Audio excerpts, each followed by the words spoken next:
meeting, March 12, 2015. We just finished up a brief executive session.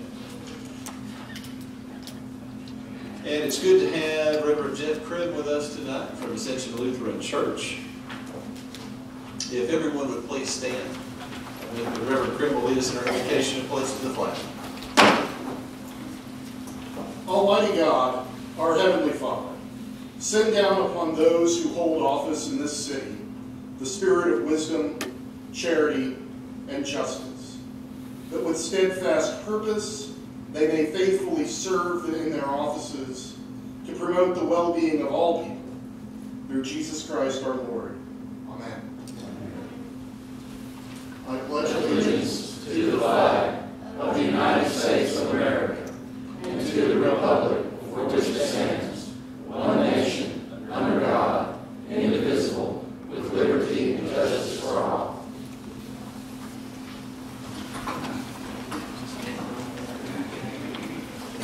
Thank you, sir. Janet, if we could have the roll call, please. Mayor Lambert. Here. Vice Mayor Travis. Here. Councilmember Brown. here. Councilmember Manning. These here, these. Councilmember Sewell. Here. City Manager Hyatt. Here. City Attorney North. Here. Again, thank you all for being here this evening. We have on our agenda, we have a special presentation. State Representative / Vice Mayor Mark Rabbit. Yeah. Excuse me.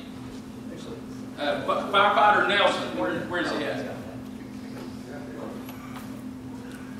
Where's your, you got the... Yeah, it's over there in the aisle. Where's it at? It's over there. That's why I was looking for you over here, because that's where you were at whenever we left.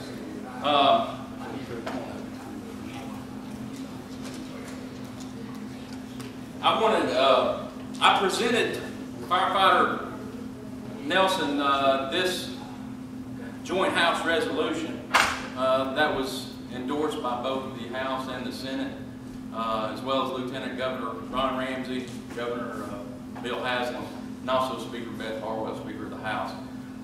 This is a House joint resolution for heroism, and I just thought it would be special to do it here for his fellow firefighters to also see it and be a part of this special occasion. Thank you. Appreciate it.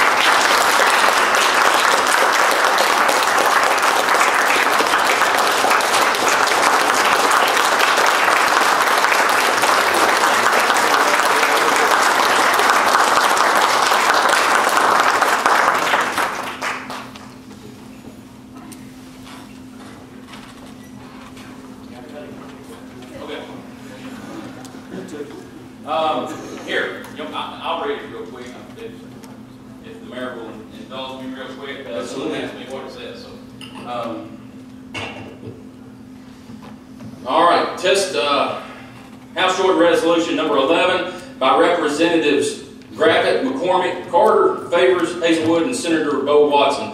A resolution to honor and commend Jason Nelson for his bravery and heroism, whereas the members of the General Assembly take great pleasure in recognizing those individuals who, through their actions, stand as heroes of whom we can all be proud, and whereas Jason Nelson, a firefighter who renders sterling service as a member of the Hamilton County Fire Department, is one such individual who recently saved the life of a fellow firefighter, and whereas on December 10th, 2014, the Hamilton County Rookie School was undertaking live fire evaluations at the Chattanooga Fire Training Center, and whereas inside the burning building, Mr. Nelson's partner fell unconscious, and Mr. Nelson, without hesitation, sent out a mayday and pulled his partner to safety, and whereas, as a direct result of Jason Nelson's actions, his fellow firefighter survived the ordeal, and she was released from Erlanger Hospital the following day, and whereas Mr. Nelson has served with courage and gallantry and deserves proper recognition for his heroism, and whereas Jason Nelson performed his duties with utmost skill, dedication, and professionalism, his service can only be categorized as outstanding. Now, therefore, be it resolved by the House of Representatives of the 109th General Assembly of the State of Tennessee, the Senate concurring, that we hereby honor and commend Jason Nelson for his quick thinking heroism, applaud his commitment to his fellow firefighters, and offer our thanks for a difficult job well done. Adopted January 17, 2015.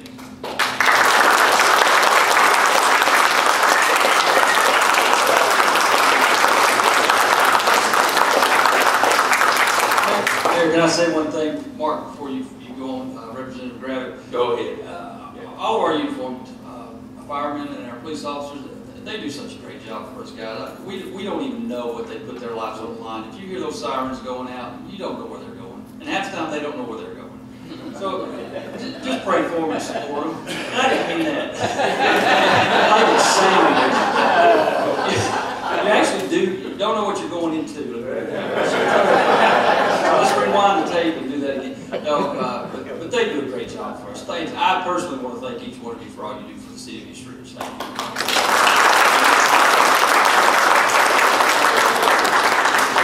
And just one more quick thing. City Manager Andrew Hyatt and City Treasurer Thad Jablonski, they came over to Nashville last week as far as TML conference, and they walked in my office. And in my office, I have a big still of the state of Tennessee that is between the two flags on the wall. And Andrew looked at it and he said, "Can you get me one of those?" So here we go. You got me one. Yes.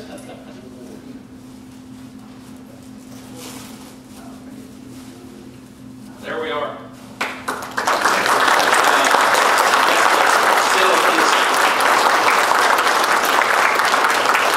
Thank you, Representative Gravett. I'll cherish it forever. Where are you going to put that over your bed? I'm going to share it with the city of East Ridge. As long as I'm here, it stays here. I believe that's called a package deal, right? All right, thank you very much. Always great when we can honor people who, and it's cliche, but those who go above and beyond. And so it's a very special evening for all of us. And just want to echo what the city manager said. We have some absolutely fantastic public servants, and they come in all stripes, and we're grateful to have you. We really are. Mayor, I was going to say this at a later time. I was going through the park this morning since this is kind of the same thing, and I noticed one of our park employees, a couple of ladies that flat. He was out there fixing his car. His name was Kyle Tate, and I just want to recognize him as, doing but beyond. He didn't have to do that. He could run on by. He stopped and I called Stunt, I didn't know who it was. He found out who it was for me. So He also saved 6 dogs in the park the other day, took them to the pound, and our animal control got rid of them by 1 o'clock that day. And today he also rescued another dog, put him in the truck, took him back over. So he's really trying hard for employees tonight. And just a caveat on that, the city manager has started an employee of the month with each department, and I take them to lunch and give them this little trophy and a little gift card and stuff, and yeah, and it's kind of, I think, created a little competition in the department, so you're going to see hopefully a lot more of that. All right, thank you all. Gentlemen, I trust you've had opportunity to review the items on the consent agenda. It would be the minutes from the February 26, 2015 agenda work session, as well as the minutes from the February 26, 2015 regular council meeting. There's also a declaration of surplus property. We will entertain a motion. Motion approved. Second. We have a motion and a second to approve. Could we have the roll call, please? Vice Mayor Gravett. Yes. Councilmember Cagle. Yes. Councilmember Manning. Yes. Councilmember Stoll. yes. Mayor Lambert. Yes. Excuse me, Mayor, Yes, sir. if you don't mind, can I ask one question while we're on surplus property or talking about that? Absolutely. When are we getting rid of the police cars? Sir, we're working on taking the equipment out, get some of them prepared as we speak. We're taking some pictures either tomorrow or first thing Monday to try to get some of the older ones that we've already stripped, get them listed and so forth. But it's just slow because we're working slowly getting the equipment out, separating that from the cars. We're going to try to also find out which of the cars are good enough that maybe someone can use them in another department. Oh, thank you. I wasn't criticizing you, I was just curious. All right, at this time, we will entertain communication from citizens. You are a resident of East Ridge or a business owner here in the city, and you have a comment, question, or concern you'd like to bring before the council, this would be your opportunity. Just come forward to one of the two microphones here at the front and state your name and address for the record. You will have 5 minutes. Yes, sir. Good evening, Mr. Mayor, members of the council.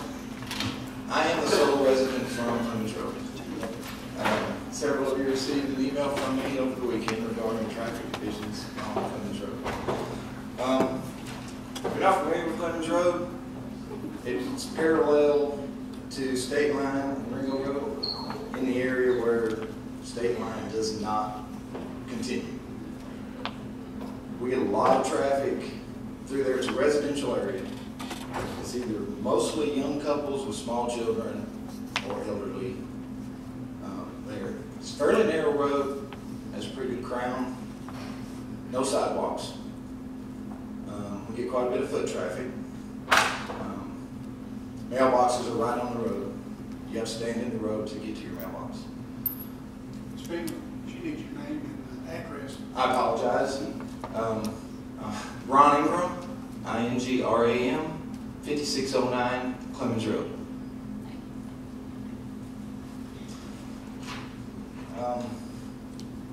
Has a 25-mile-an-hour posted speed limit. And I wanted to, before I move on, thank Mr. Cagle for responding. He called me personally regarding my email, and Mr. Gravitt for responding to my email. We did see some activity this week from the police department. It's amazing when there's a cruiser sitting in a driveway there on the road, how everybody observes the speed limit. Unfortunately, I know that that can't be a 24-hour process. But it is a cut-through road. A lot of people from North Georgia, a lot of non-residents of Clemens Road, and a lot of speeders. So I took your advice, Mr. Cagle, and in a couple short days, I did put together a petition. For a day or so, I felt like the mayor of Clemens Road. I had neighbors coming out of the house that I'd never met hugging me. I had a neighbor in her driveway with her hands in the air singing hallelujah, somebody's going to do something about this. I had neighbors slapping me on the back saying thank you, that we've tried. And may have been previous councils, may have been previous administration, but I had neighbors saying we've tried to get something done here for years. I heard stories of cars knocking over mailboxes, cars in neighbors' yards. I found out that one end of Clemens Road is known as Burnout Corner. Did anybody else know that? It is a serious problem. I personally am not a big fan of speed bumps. I don't know many people that are. It would cause me to have to go over speed humps 4 or 6 times a day probably. Because I work from home, I'm out, I come back for lunch, I'm out again.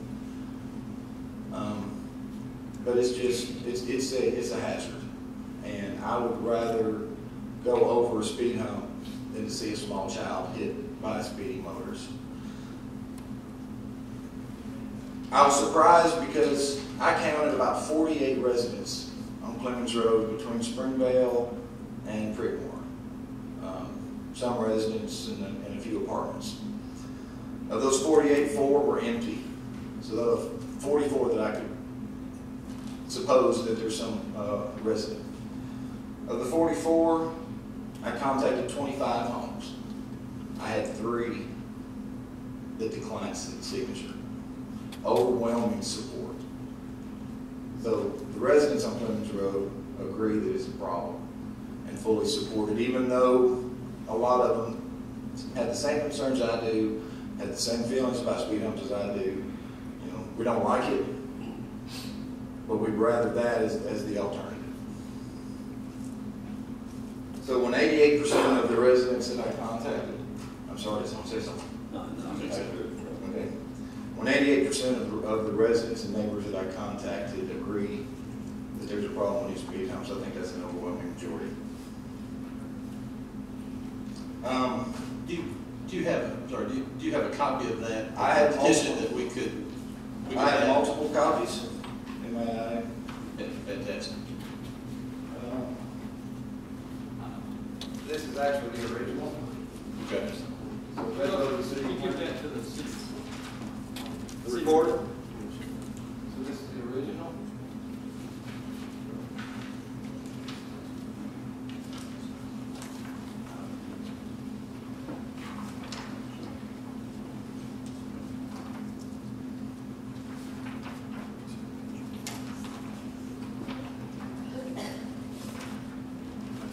I apologize, sir, but I do not know how many copies to make. And I It's don't okay. have a copy of Give it. that one, because, no, no. But in conclusion, I understand there may be some liability issues for the city, but what's the greater liability? Someone's vehicle or a child? The life of a child. Thank you. Thank you, sir. I trust city manager, you will look into this. Absolutely, yes, sir.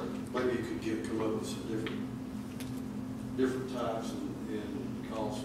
There's different methods of traffic calming, and they don't all have to do with speed bumps, you know, but the width of the road has a lot to do with it. So we'll look at it and see, and engage staff, and probably get I've got some engineers we work with, and talk to a couple of them and see if we can. All right. Do we have someone else? Last time that I know of, the city looked into those speed humps. They cost like about $700 each. And that was something around that neighborhood. Some as much as 4,000. Well, we're gonna go on the cheaper end.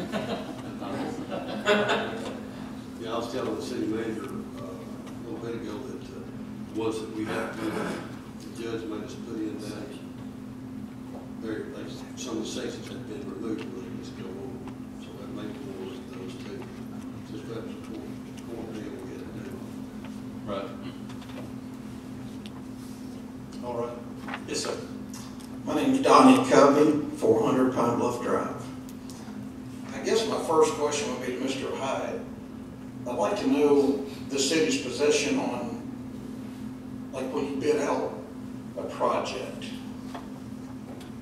If the city has to do something, like the McBride School asbestos, do y'all bid that out? Yes, sir. We have to bid anything out over $10,000. We typically get quotes for anything under $10,000, and we'll post it in the paper. It's got to be in there a certain amount of time, and we ask for bids. And typically, we'll send letters out to those in the city.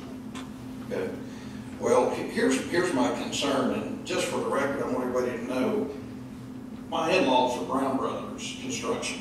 My father-in-law was Pete Brown. I'm not anti-pro-bass. I'm all for it. You know, the whole deal. But this $4 million, that we're spending over there of negotiated work that wasn't bid, well, why is that? I mean, can somebody explain? Correct me if I'm wrong, Mr. We didn't have to, it wasn't the city's responsibility to bid that out. Okay. The city is not performing that work. They are. Well, the city, if I understand correctly, correct me, but the city of East Ridge bought it from the state of Tennessee. The state of Tennessee sold it to the Wood Brothers or Wolf Timber Development, correct? They bought it. One of those. One of those deals. They bought it from the city of East Ridge. But the city is, but whoever's developing the property is billing the city of East Ridge. No, they're not. It's under bond money? No. Private development. Okay. Where's the $4 million? That's incentive money. Incentive money? Okay, well, the $1 million, is there a $1 million payment that the development wants from the city of East Ridge at the end of this month? there's a last payment due. I'm not sure what the date is, but there's a last payment due. And all this is channeled through the IDB, the Industrial Development Board. The city can't do that. They had an agreement with the developer to do this, to give this money. Okay, and how much money total was it? It's $4 million, you mentioned that. Okay, so the last payment's $1 million is due in this month. I don't Man, know that when's it's, the last payment? Enterprise is the end of this month. Okay. It's $1 million. Yes. Does that concern anybody here? And here's the reason being. When's the pad supposed to be done, Mr. Hyde? Do you know? I didn't hear what you said. The pad, the actual pad? April 1st. April It's 1st. What they've told me is their contractual date to turn it over. Again, I'm not privy to that information. I've never seen their agreement or their contract because they're private developers. Right. This is not a city project. So we don't have any control over their dates or anything of that nature. But that's the date that they have told me was the site has to be pad ready by April 1st. Okay, they're not gonna make that, are they? I'm not an engineer or developer, I couldn't tell you. they've expressed to me that it will be no problem. No problem. That's what they've told me. Okay, well, like I said again,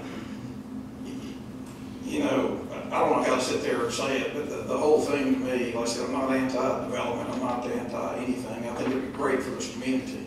But the whole thing, to me, the way it's set up is just backwards of how the construction industry runs. And I'm not a dirt contractor, but I've been around a bunch of dirt business. And the thing that's funny to me is like this $4 million, and they got $1 million payment coming up on April the 1st. You know, I mean, there's no way to have that pad done. And I mean, over the summer months, we had a really wet season. You know, I would go to the next exit, which is Georgia, and you watch those guys on Saturday and Sunday working.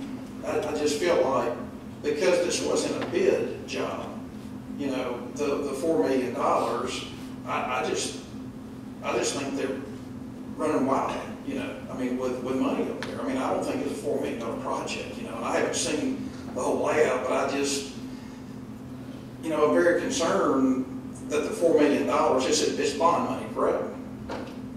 Not entirely. No, sir. Okay. So where did the $4 million come from again? City Reserve, this whole program is a border region project. There had to be a triggering mechanism, and this developed, Bass Pro was the triggering mechanism. That triggers reimbursement from the state of 75% of their sales tax revenue, which their share is 5.5%. The city will end up getting 75% of that. So this money we paid back over and above itself in the 30-year period that the border legislation is good for. And it's about 26 years, I believe, left over. On sales tax revenue? Yes, sir. State shared. It's not city.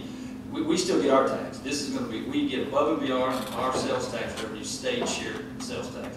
It's more than about the $4 million. We had to have a triggering mechanism in order for us to have this border region legislation kick into East Ridge. There's only 3 cities in the state that have this: Bristol, Kingsport, East Ridge. Very fortunate to have this. We're working on this for since I've been here. Before I got here, I started working on the border region legislation. So there's a lot more to it than just $4 million. And from my perspective, from where I'm sitting, I agree. $4 million is a lot of money. We all agree with that. That's a lot to a city our size. But for the return of the investment, I can't put a price on what the return would be because it'd be above and beyond that $4 million. Oh, I'm all for that. I mean, there's no doubt over a period of time, it's great for the city. You know, and more expansion, more development, more commerce, you know, the whole shebang. The problem I have with it is the $4 million, you know, it wasn't put out for bid, you know, and I just find it really ironic that I can watch the Costco's and I can watch the Cabela's and I can watch all this other development, not just in Catoosa County, but in Hamilton County, everything else, that aren't $4 million projects that are as large, if not larger, you know, and, you know. I can't tell you this, I don't mean to interrupt, but I can tell you that Catoosa County put a lot of money into the Costco project. Public funds, about $2 million to get that site ready. Solid rock, and they bid it out, and Wright Willis was low bid, and they were, after a certain period of time, April 1st, when the pads would be done, if it wasn't done, they started paying penalties. And they had equipment up there, and they were rain or shine, blowing it. But that's also different because the county was was actually having the work done. In that case, then yes, you would have to go through a bid process. But they did put in public funds into the project, so it wasn't that the government didn't participate, but it's a different structure. The city of Bristol, in order to get the Bass Pro Shop and the entire development that they have, they stroked a check for $25 million up front. And we didn't do that, and that's a good thing. Well, the $4 million and the $1 million balance is due in this month. When they submit that, I mean, is it tell what they've done, or where they're on the project, or they say, give me $1 million? Dad, you want to address that? Yes, they've met various provisions that were established under a contract that was negotiated in June of 2014. So Negotiated by who? Negotiated with the city council, the industrial development board, and Exit One LLC, the developer partnership. So it was negotiated. Of the $4 million, it wasn't bid. There's no bid for private projects, so that's not, state law doesn't have any provision for bidding private projects. You can't, I mean, we can't build something for a private individual. That's against the law. Okay. According to Tennessee State, anything. Right. Well, and again, like I said, I just got to ask these questions because, like I said, I drive by there every single day and I see the progress, which there's not much progress. And there's $4 million of taxpayer money, whether it's sales tax revenue or whatever it is over a period of time. So there's $4 million, and we're supposed to be good stewards of taxpayer dollars. And it's, anybody that knows anything about dirt, I mean, I don't know if anybody's gone down there and topoed the site, on a pay scale of $4 million, but I mean, it does not, it's on gravy train down there, and I mean, and it's whatever, but the city of East Ridge needs to really, whatever we can do, we need to go down there and pay attention because it's not getting done. I mean, they've got a rock crusher down there on the old fire department, $500 an hour to crush rock. When they've got 2 haul trucks there, it will cost them $2,000 to haul it down there and dump it as fill. It is a fill site. It's not a rock site like Costco's or Cabela's. And it's mind-boggling to me. So it's like it's a lot of wasted money going on down there. And that's my concern. Well, with all due respect, that is your opinion. And you're entitled to your opinion. The fact of the matter is, the city council at the time, and I believe still to this day, as well as the Industrial Development Board, City of East Ridge, believed this was the right thing for East Ridge and voted accordingly. Well, it is the right thing for East Ridge as far as expanding, making East Ridge a better place. I totally agree with that. This is the way it was handled. And it's $4 million. And it's $4 million. Their management of that $4 million in incentive package, their management of that's on them. If they blow it, they blow it. But, but if they're going to come back to the trough because of, of them letting that equipment sit down there for days on end, then that's their own. Does anybody know if there's any kind of the April 1st pad, when this was all negotiated with the city council, this all took place, was any of that negotiated about any kind of penalties if you're not done by a certain time for the benefit of East Ridge to get this project going? Well, they'll get the money. That's the deal. They can do what now? If they don't comply, meet these thresholds, like done, I think 3 other earlier times. If they don't do that, they don't get the money. Right. That's what So they've done everything. They've done everything that the previous council, not this council. Obviously, Councilman Cable wasn't on the council at the time, but Councilman Bethune and the other 4 mayor and councilman here, according to the contract there, it was negotiated between that council and the developers, specified at each step that certain conditions would be met. Up until today, those conditions have been met. So everybody at this council's happy. I didn't say that. Well, I'm just asking. Are you not happy, Mr. Wade?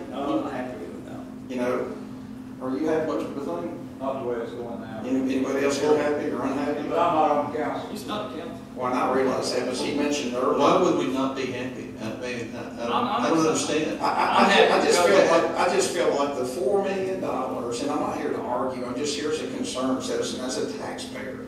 I just feel like $4 million for that down there, I'd just be more bang for the buck. You know, I mean, you know, that's, I wasn't involved in the deal. I saw the paper, read everything, I was like, yeehaw, you know, and I just, you know, I just know, you know, how it was set up, in my opinion, I would have never, if I'd have been a councilman, I would have never probably agreed to that. For the simple reason, when you have contracted work versus negotiated work, there's an incentive to get it done. That's the difference between over the summertime when it was pouring down rain and they could not move any construction site. On Saturday and Sunday, you would see Tally Construction up there running lights trying to get it done because they were going to get penalized, which they did. You know. Well, sir, as we've said, and we've gone for about 10 minutes now, as we've said, the developers have met every threshold that they were supposed to meet. The city has met every obligation it's had to meet. And that's where we stand. Well, and there's obviously nothing we can do. Maybe in the future we'll be a little bit more assertive on how we look at contracts. And well, and I'm not, you know, and again, that's your opinion. I'm not sure that we need to be more careful.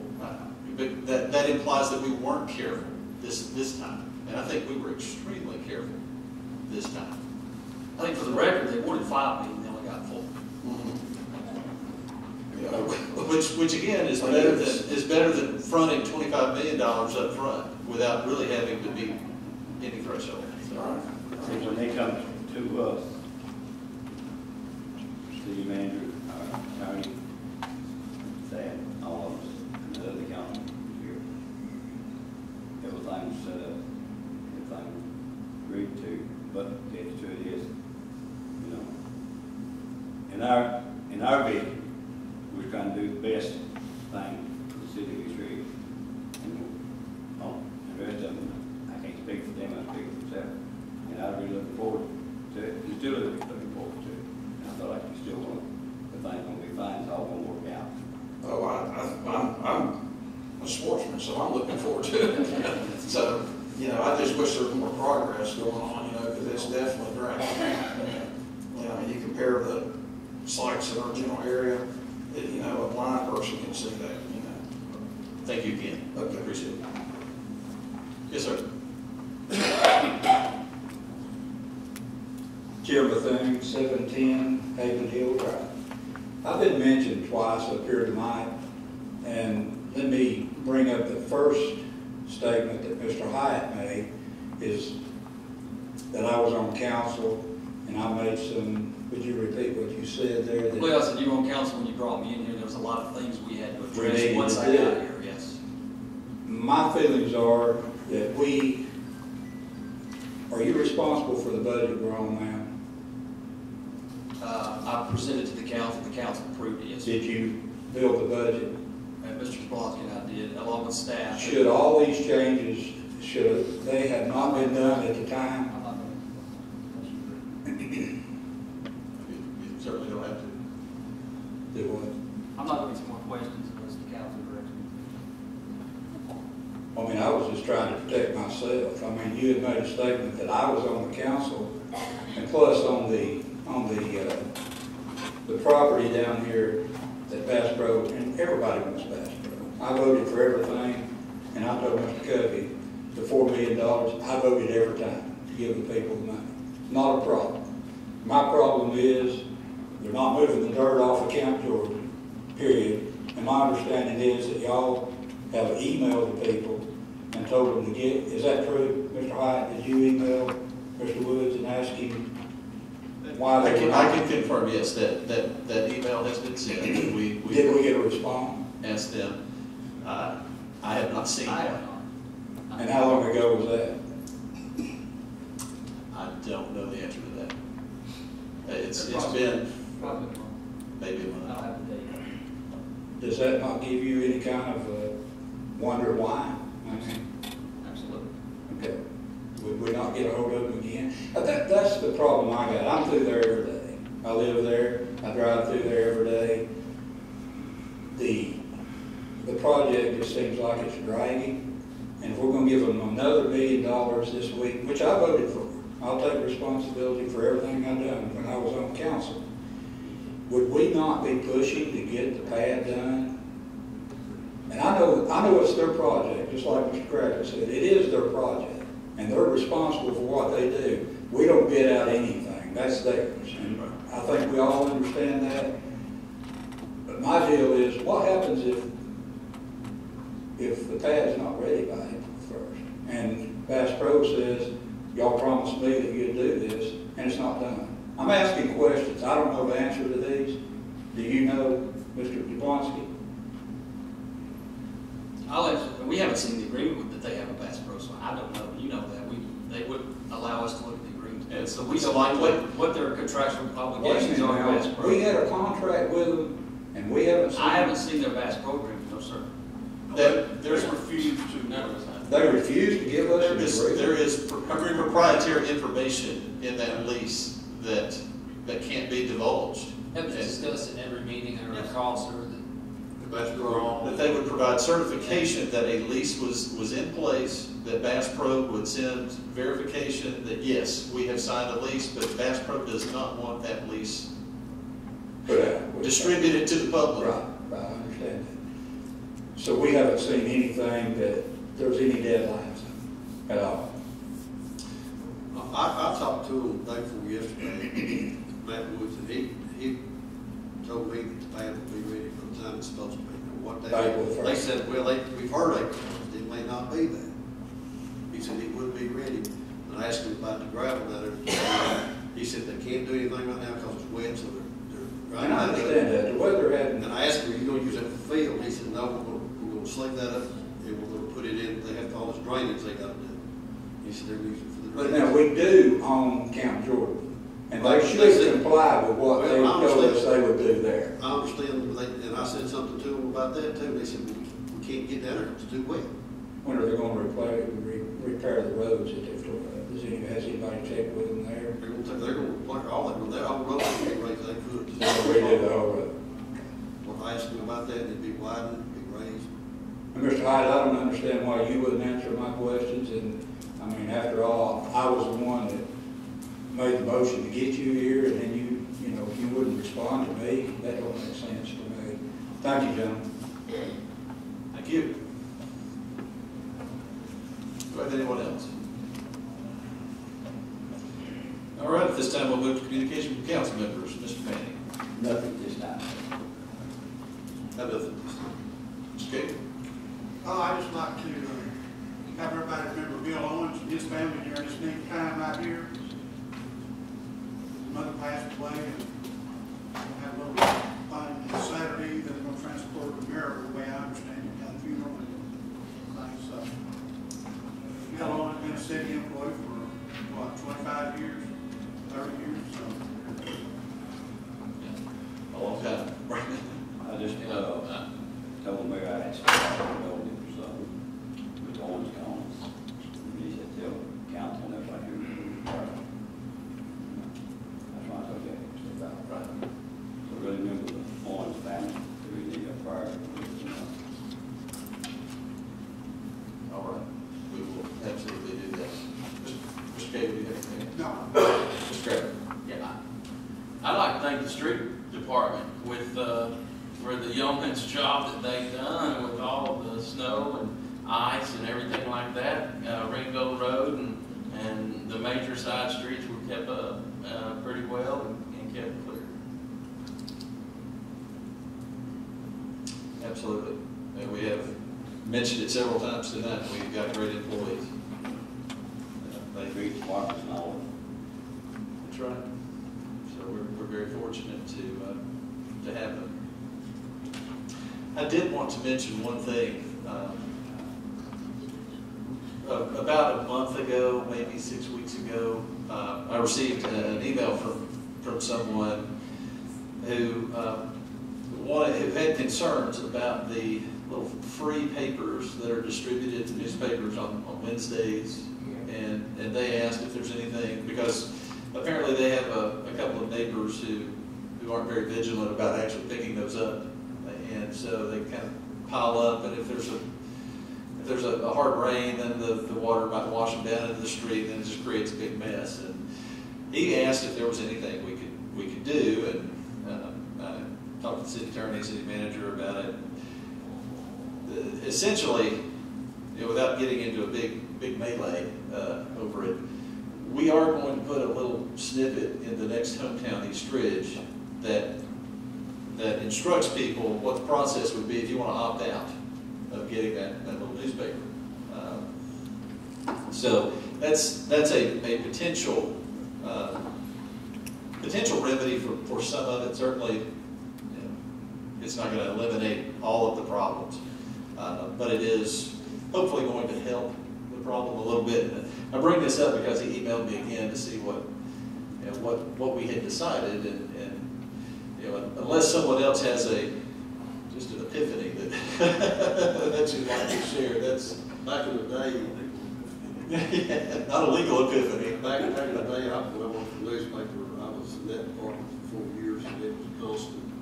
People calling about not wanting, basically, if you don't take the newspaper, you get called, have a list. But I think what the problem is now, versus then, is you have a lot of carrier to turn over.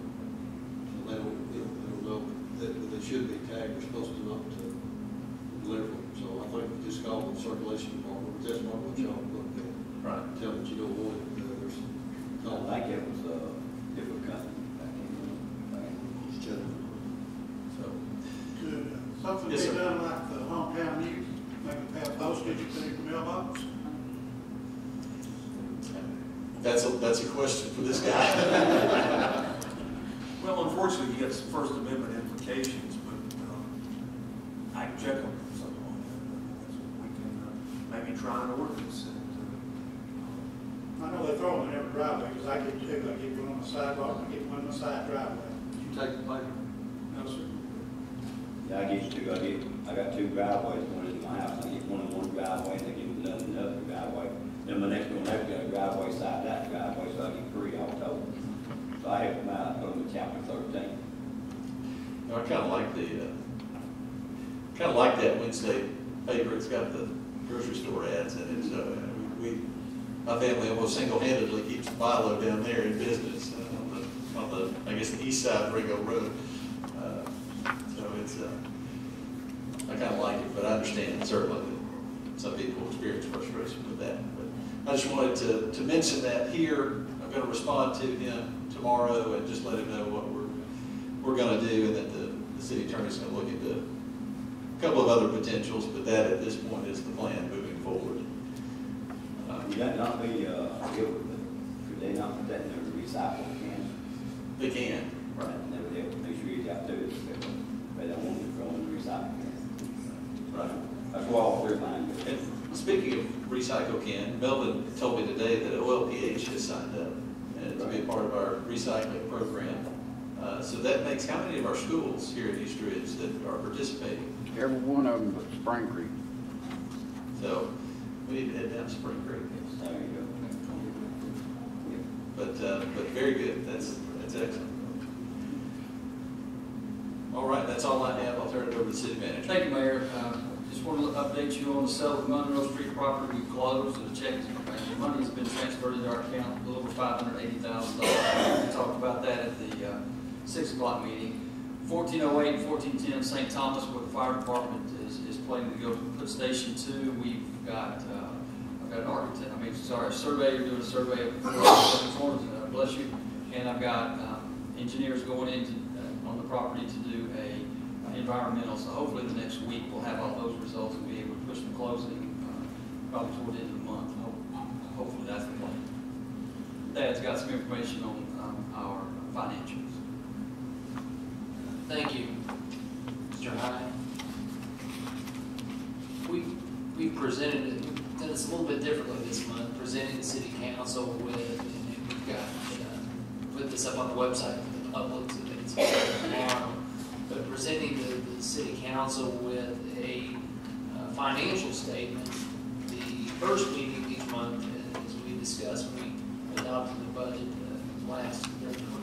second half of 2014, and then we would propose that you adopt or pass the financial statement at the second meeting of the month, and that way it gives us ample time to put it together, have it to you as promised by the first meeting of the month, and then give you an opportunity to review that, and you can take comments from the public as well. It gives everybody time to review those. But there were a few things that stood out. I think, it's a really exciting time to be in East Ridge with the Bass Pro Shop coming up. That can't move fast enough for me. And the financial statement, as usual, it tells a story. And if you look in the right places, I'll just point out a few highlights. Our current property tax collections this month are to over $2.5 million. And if we were to, this is by the end of February, if we were to look at the books today, that would be up to $4.3 million. We just got a check from the trustee's office, and that comes in at 90% of what we budgeted. So that's very, very good. We usually get some, we can expect some in the 2-3 months that follow the big month, which the deadline just having passed, but that number is so large. So hopefully pick up close to the remaining 10% by the end of the fiscal year when we have 2 months into the fiscal year 16 to collect those funds as well. Local option, or the local sales tax was 64%